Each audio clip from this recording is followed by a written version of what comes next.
Welcome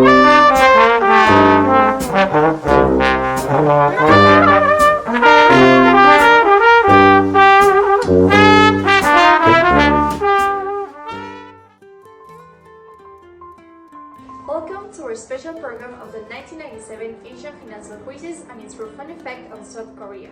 To understand the crisis, we must look at the country's economy before this happened.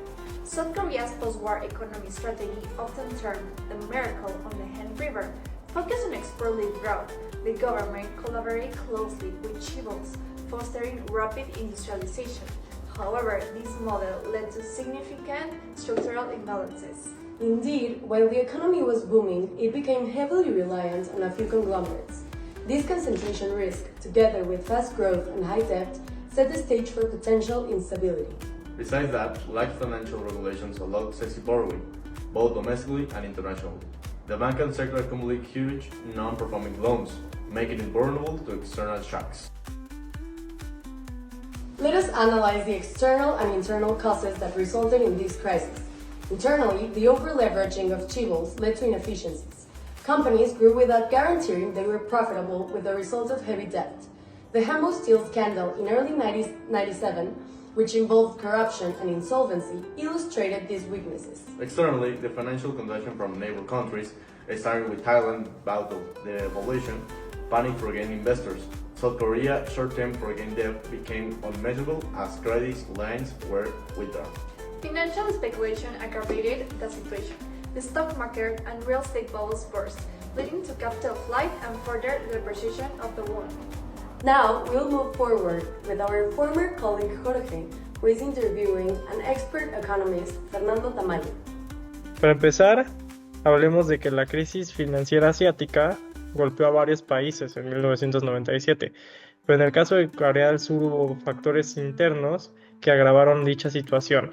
¿Me podrías decir, por favor, cuáles fueron las principales causas que llevaron al colapso económico del país? Sí, mira, bueno, esa crisis inició en Tailandia, se expandió a algunos otros, hablando particularmente de Corea. Mucho fue por un endeudamiento excesivo que tuvieron las grandes empresas conglomerados, los chaebols. Eso, de la mano con un sistema bancario, un sistema financiero débil, donde realmente no había mucha supervisión, había un déficit comercial también considerable. Entonces estas fueron como las principales causas que originaron la crisis, ¿no? Fuga de capitales, ¿no? Fueron como los principales motivos. Muchas gracias.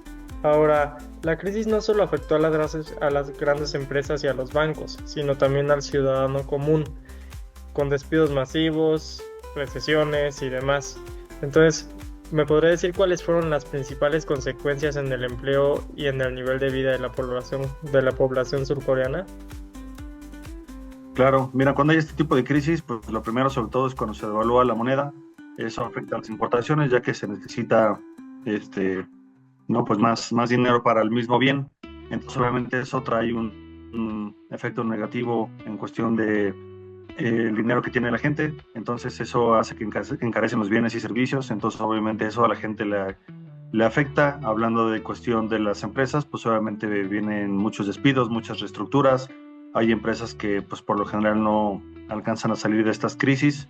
Empresas que viven mucho sobre todo el tema de las importaciones, etcétera, y pues bueno, hay muchas empresas que entran en bancarrota.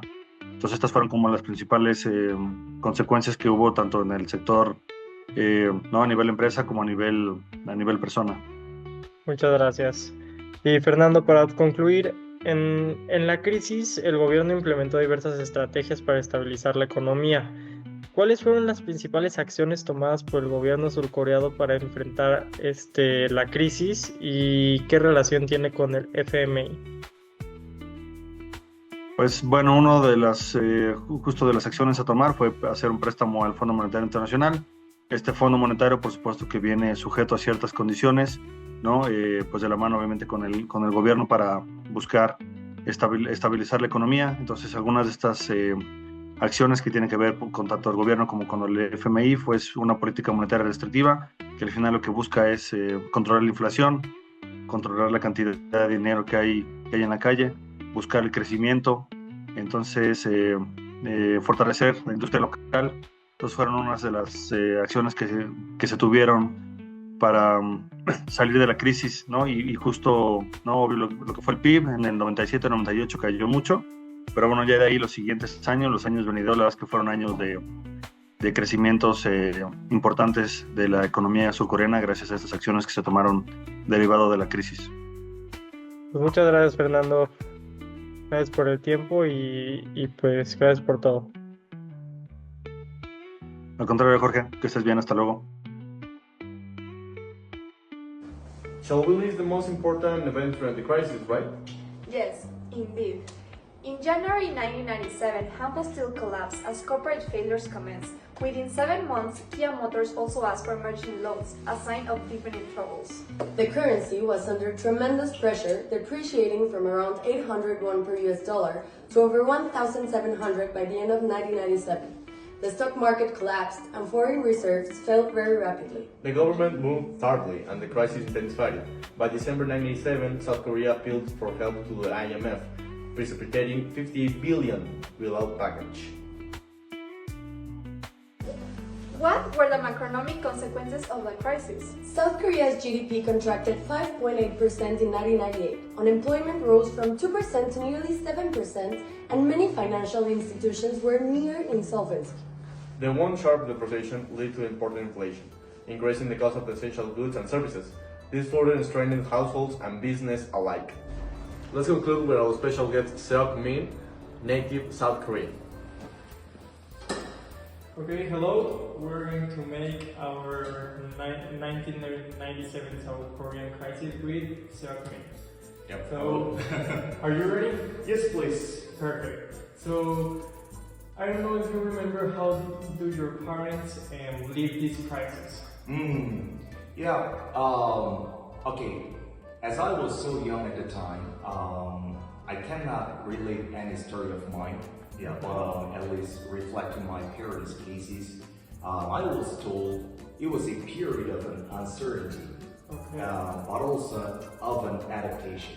Okay. Yeah, and my parents had to manage their budget and expenses more carefully in order to maintain a more stable state of environment at home. Okay, Yeah. sure. So, was there any notable change in your daily life and parents' life? Yeah, sure, it was. Yeah, there was. For example, picking up a simple example, rather than going out to, eat at restaurants or something. Sure. Yeah, my parents started cooking more frequently at home. Okay. Yeah, they also started trying to, save more money. Sure. Be more strategic with their expenses. Okay. Yeah. And tell me, Seok Min, how was the community feeling about the crisis? Oh yeah, despite the crisis, basically the people supported each other a lot because we were in need at the time. Yeah, sure. And we clearly remember it was strongly addressed on TV how to save and how much it was encouraged to carry out campaigns such as gold donation, Sure. which strengthened the sense of unity in the country. Okay, thank you very much. And one last question. Yes, please. What did your parents learn about this crisis? I need to say they had learned the importance of a financial planning and resilience. Okay.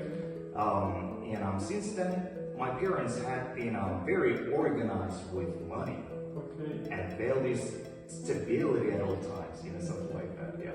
Yeah. And also, they highlighted how South Korea managed to get ahead thanks to this kind of collective effort. And I think this is why we're more organized with money we need or spend on the system. You learn a lot. Yeah, that's correct. Yeah. Well, that's all. Thank you very much. Thank you very much. Thank you very much. Aside from the money issues, how did the crisis transform South Korean society and politics? The sudden economic crisis led to mass unemployment and poverty. Social unrest grew, culminating in mass protests demanding political accountability.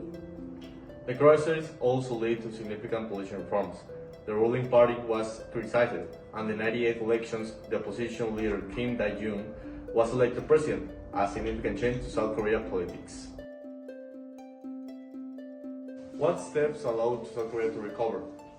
The IMF package came with stricter conditions, restructuring chaebols, market opening, and fiscal austerity. While painful, these reforms laid the foundation for recovery. The government also put in place measures to stabilize the financial sector, including shutting insolvent banks and attracting foreign investment. Actually, working with the IMF and the neighboring countries was extremely crucial when it came to restoring confidence and putting the economy back on track. Campbell Steel scandal in early 1997 with Collaborated closely with Chibos. ¿Cómo suena? Chibos. Te lo juro, la doy baja. O sea. Ay, no. Ay,